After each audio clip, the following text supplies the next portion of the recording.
بسم اللہ الرحمن الرحیم۔ السلام علیکم۔ 16 سالہ لڑکا عمران، جس کے قریب جانے سے عورت کی اپنے شوہر سے طلاق ہو جاتی ہے، لیکن پھر بھی اس کے گھر عورتوں کا مجمع لگا رہتا ہے۔ آخر وہ عورتوں کی ایسی کون سی خواہش پوری کرتا ہے؟ یہ جان کر آپ کے بھی ہوش اڑ جائیں گے۔ میرا نام سمیرہ ہے، میں ایک NGO میں کام کرتی تھی۔ ایسا نہیں مجھے جاب کی ضرورت تھی، بلکہ مجھے لوگوں کے کام آنا، ان کی مدد کرنا، ان کے لیے کچھ اچھا کرنے میں خوشی ملتی تھی۔ ہمارا پورا گروپ تھا جو پورے ملک میں غریب اور بے سہارا لوگوں کے لیے ٹرسٹ کے اداروں پر کام کر رہا تھا۔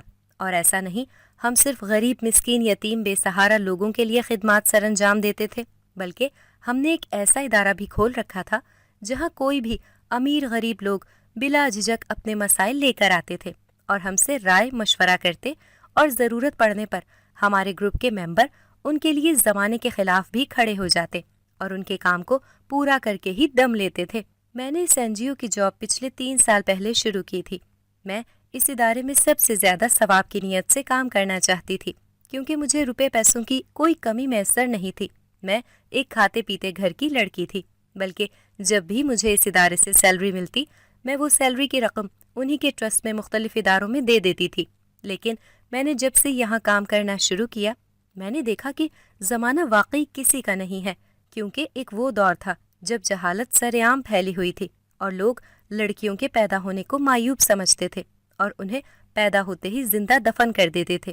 لیکن آج جب زمانہ اتنا آگے نکل گیا ہے کہ لڑکیاں مردوں کے شانہ بشانہ قدم ملا کر چلنے کو تیار ہیں اور ہر شعبے میں مردوں سے زیادہ کامیاب عورت ہی ہے، پھر بھی عورتوں کی قدر، ان کی عزت، ان کے حقوق انہیں نہیں دیے جا رہے، بلکہ ان پر آج بھی طرح طرح کے ظلم و ستم کے پہاڑ ٹوٹ رہے ہیں۔